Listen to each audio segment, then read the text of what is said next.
Olá pessoal, para quem não me conhece, meu nome é Ângelo. É, Entendendo aí um pedido, né, de um colega a respeito de uma resolução de uma questão lá do livro de circuitos elétricos do Nilson, usado aí na, nos cursos aí de engenharia elétrica.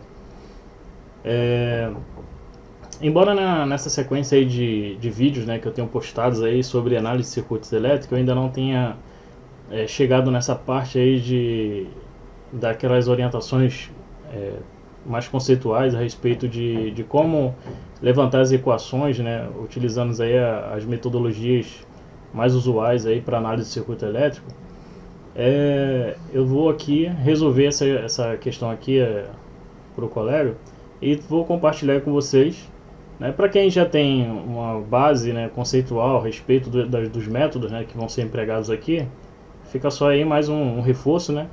Mas para quem ainda não conhece, né, eu até peço aí que vocês possam estar colocando aí nos comentários, ou então mais um pouco aí, aguardar mais um pouco aí que eu vou estar postando aí mais à frente aí alguns vídeos, né, dando sequência àquela playlist lá de slides, né, sobre análise de circuito. Então vamos aqui para a questão. Nesse problema aqui, o que se pede é para determinar aí o valor da potência elétrica fornecida pela fonte de corrente de 4 amperes. Não é dado aqui nenhuma indicação de qual método aplicar, ou seja, pela lei dos nós, né, levantar as equações pela lei dos nós, ou aplicar aí a lei das correntes. Aqui eu optei, né, por levantar as equações, né, extrair as equações do circuito por meio da aplicação da lei dos nós. Por que eu usei segui essa linha de raciocínio? Porque assim, como o problema me pede para calcular a potência, a definição de potência, né, a equação que define aí a potência elétrica é o produto, né, da tensão vezes a corrente que está lá no elemento. Então, o meu elemento é uma fonte de corrente. Então, eu já tenho um valor dado, que é a corrente que ele fornece.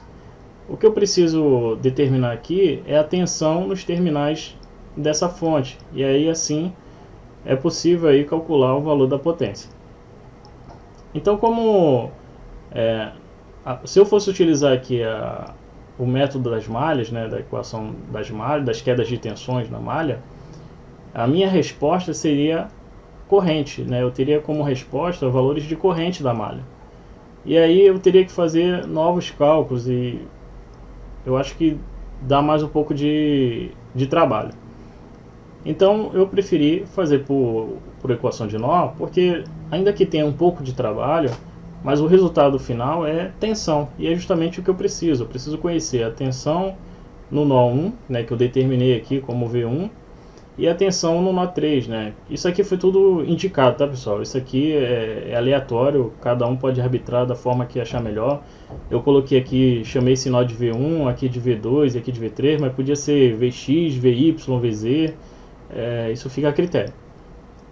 Mas voltando ao raciocínio, então, se eu conhecer que as tensões no nó V1 e a tensão no nó V3, fazendo a diferença das tensões nesses nós, eu consigo obter aí a tensão nos terminais da fonte e assim, fazendo o produto dessa tensão vezes a corrente que a fonte já fornece, é possível aí já calcular a potência dela. Veja que nesse circuito nós temos alguns elementos que já foram falados, né, comentados aí nos slides, nos vídeos, né, anteriores que eu já postei, né, que é sobre elementos de circuitos, né. Então tem aqui a fonte de tensão independente, tem uma fonte de tensão, tem aqui uma fonte de corrente independente e tem aqui uma fonte de tensão controlada por corrente. Então a tensão que vai surgir aqui nos terminais dessa fonte depende da corrente que circula aqui nesse resistor de 4 ohms, que está entre os nós V1 e V2, que é a corrente X. Ou seja, a tensão nesses terminais é 30 vezes a corrente que circula aqui no resistor de 4 ohms. Então, vamos aqui fazer uma observação. Como eu vou aplicar a lei dos nós, eu preciso ter um nó de referência. Então, dos 4 nós existentes no circuito, eu optei por usar esse nó aqui como o meu nó de referencial 0. Então, as tensões em cada nó vai ser referenciado a esse nó de potencial 0.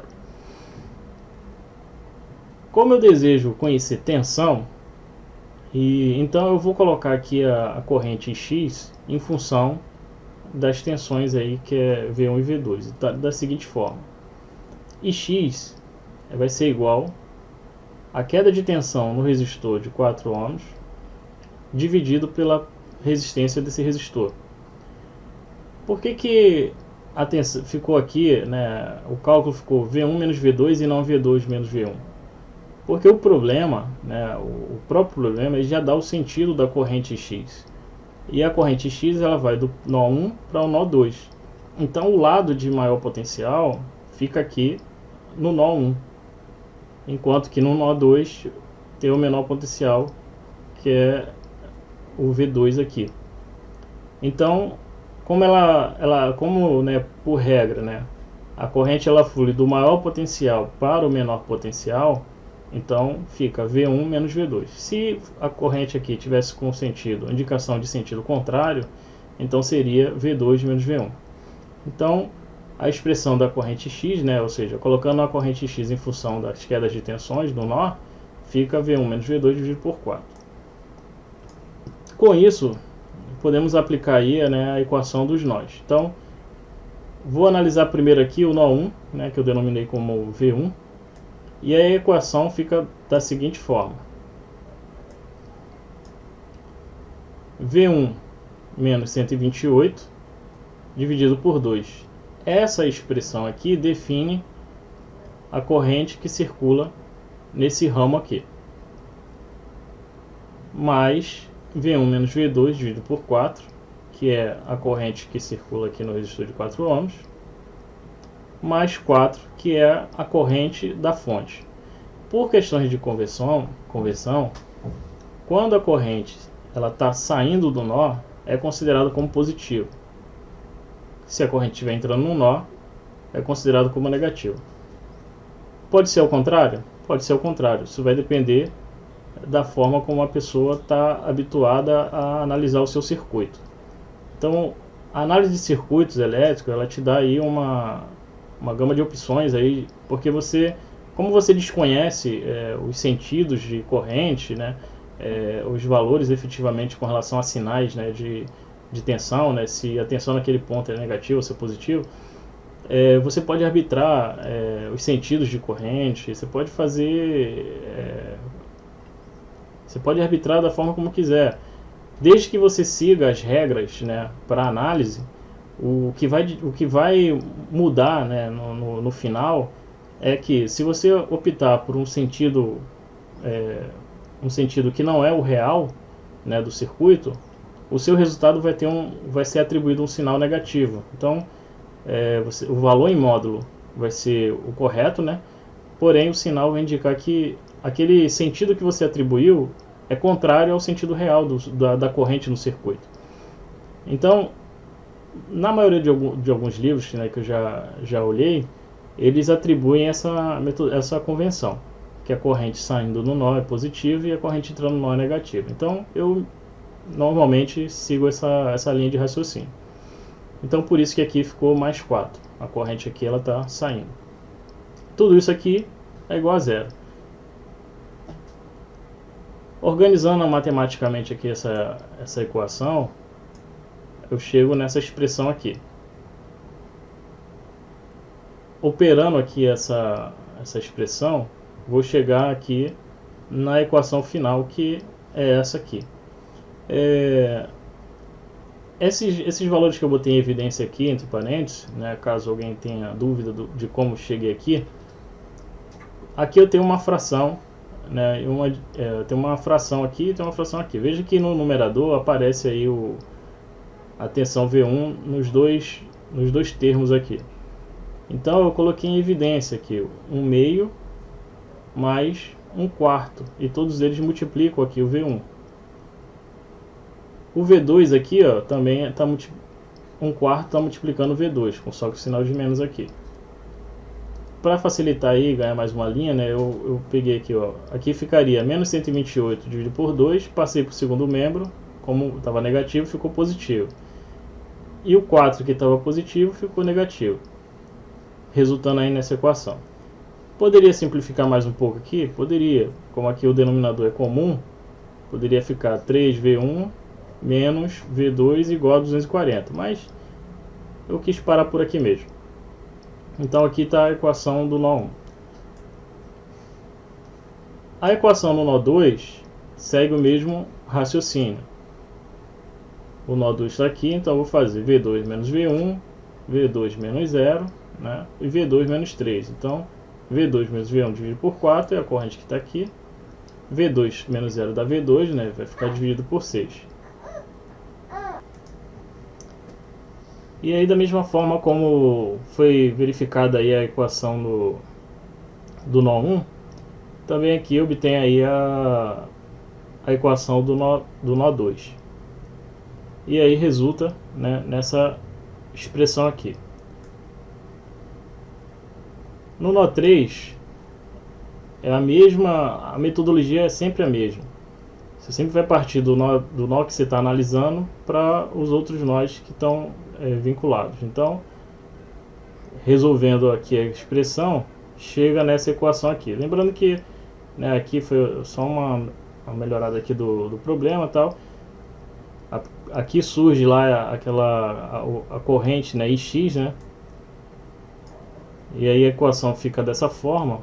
Porém, como se deseja conhecer tensão, né? Então, nesse caso, como não tem nenhuma solicitação aí que envolva diretamente o valor que se deseja, né, calcular aí o valor da corrente X, e como nós já vimos lá que no início, né, que a corrente X ela pode ser colocada dada, né, em função da tensão da diferença da tensão dos nós V1 e V2, né? Então aqui é feita uma substituição, né, onde tem X, substitua aqui pelo o valor que a representa. E aí, por fim, chega aí a equação 3. Então, fazendo essa análise, já chegamos aí nas 3 equações, obtemos as 3 equações dos nós. Então, conhecendo aí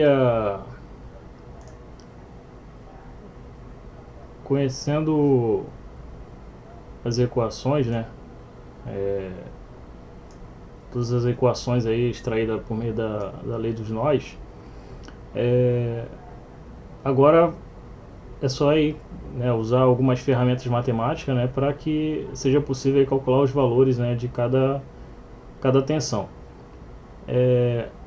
Aqui eu usei uma ferramenta matemática chamada de regra de Cramer, que é uma operação por meio de matrizes, né, onde envolve aí o determinante, né, das matrizes. Nessa regra de Cramer, no caso aqui, como eu preciso apenas de conhecer a tensão no nó 3, né, V3 e V1, eu não tenho necessidade de conhecer V2, mas mesmo assim eu vou estar aqui mostrando o valor de V2. Então, para calcular V1, usando a regra de Cramer, como é que eu faço? Eu represento esse sistema aqui na forma de matriz. No caso da regra de Cramer, na coluna que representa a variável V1, né, observa que elas estão em ordem aqui, né, você vê que essa coluna aqui é V1, essa coluna é V2, essa coluna aqui é V3. Então, se eu quero obter o resultado da variável V1, usando a regra de Cramer, o que eu vou fazer? No local dos valores, né, dos coeficientes, né, dessa coluna, eu substituo eles pela matriz resultado, né, que no caso aqui a matriz resultado essas são as respostas, né, o que estão depois da igualdade. Então, na primeira coluna, né, que representa aí a variável V1, eu coloco a matriz resposta. Então fica 60, 0 e 4. E aqui eu repito os coeficientes, né, das outras colunas, mantenho. Divido pelo determinante da matriz condutância, né? Os coeficientes aqui, se a gente for observar, como a gente já viu lá, né, e quem ainda não tem esse conhecimento, mas pode ir lá no vídeo lá que eu falo sobre a lei de Ohm, né? No finalzinho quando eu falo lá sobre condutância. Então, se a gente observar, né, quando eu tenho, como a resposta aqui é corrente, né, então esse termo que multiplica a tensão, na verdade é a condutância. Então eu tenho a condutância vezes a tensão, me dá como resposta corrente. Então essa matriz aqui desses coeficientes é uma matriz da condutância. Então quando eu faço a regra de Kramer, né, no caso aplicando aí a lei dos nós, eu vou definir aqui o determinante dessa matriz aqui, dividindo pelo determinante da matriz condutância. E aí o resultado aqui me dá como, né, no caso para V1 me deu aqui 110 volts. Então eu já tenho aqui o valor de V1. Para quem não tem assim, ou não lembra, né, de como é que resolve aí o determinante, né, de uma matriz, você multiplica, né, na diagonal, né, a diagonal principal menos a diagonal secundária, né. Qualquer dúvida relacionada a isso, né, deixa aí nos comentários que eu posso tentar aí dar uma esclarecida melhor. Ou, se preferir, pegar um livro de matemática aí de ensino médio, né, e lá operações com matrizes, lá vai ter lá, né, algumas informações mais detalhadas a respeito de como utilizar aí a regra de Kramer, que é muito útil aí para obter os resultados aí das equações aí em circuitos lineares. Então aqui, né, eu obtive aqui a resposta do valor do potencial em V1, 110. Para calcular V3, né, o que eu fiz? A matriz de um denominador, né, o determinante, é o mesmo para as variáveis que se deseja saber o resultado. O que vai mudar é só no determinante da matriz do numerador. Como eu quero saber V3 está na terceira coluna. Então eu vou substituir, né, a terceira coluna pela matriz resultado. Então está aqui, ó, mantive as duas primeiras colunas e alterei aqui a coluna V3, que é a variável que eu quero encontrar o valor. Fazendo a mesma operação, né, obtém-se aí o resultado de 120 volts. Para calcular a potência lá dos terminais da fonte de corrente, como eu falei, né, a gente precisava apenas saber a queda de tensão lá, né, nos terminais da fonte. Então observa que para eu saber aqui a tensão nos terminais da fonte, eu pegar V3 menos V1. Por que V3 menos V1? Porque V3 tem o maior potencial em relação a V1. Então esse lado de cá é positivo e esse é negativo, por aquelas questões de conversão de sinal. E aí chega aqui a essa expressão aqui, que a potência na fonte de corrente de 4 A é igual a potencial de V3 menos o potencial de V1 vezes a corrente da fonte. E aí resulta aí que 120 menos 110 vai dar 10 vezes 4 dá 40 watts. Então a fonte de corrente, ela está fornecendo para o circuito uma potência de 40 watts. Aqui eu deixei essa matriz aqui essa resolução aqui da potencial em V2, né? Só para apresentar mesmo, né? Não vai ser utilizado. Então o V2 aqui fica 90 volts. Observa que eu vou deixar aqui em verde, né, em destaque, só para que ficasse percebido aí que o que muda, né, na hora de calcular o determinante aí da matriz que está no numerador, é a posicionamento das colunas. Você vê, ó, em V1 eu substituí aí essa coluna aqui pela a coluna que representa V1. Em V2 eu mantive a coluna V1, né, aqui, e substituí a coluna da variável V2 pelo resultado, né, pela matriz resultado. E em V3 ocorreu a mesma coisa. E o que se manteve constante foi no denominador, que o determinante é sempre o mesmo. Então, o cálculo desse determinante é só uma vez, né? Então, tá aí, pessoal. Essa resolução, né? Caso o vídeo ficou um pouco extenso, né? Ficou 22 minutos, mais ou menos. Caso tenha alguma dúvida, né, em alguma parte que eu comentei aqui da resolução e que não ficou muito claro, deixa no comentário aí. E se tiver algum exercício que queira que eu tente resolver aí, mostrar a resolução, o raciocínio, é só deixar aí nos comentários, enviar por e-mail. Fiquem à vontade aí para deixar os seus comentários aí sobre essas questões aí. Falou? Então, um forte abraço a todos aí. Curta aí o canal, se inscrevam, aciona aí habilita aí o sininho, né, para que vocês recebam sempre notificações aí quando houver novas publicações. Então, um forte abraço aí, galera.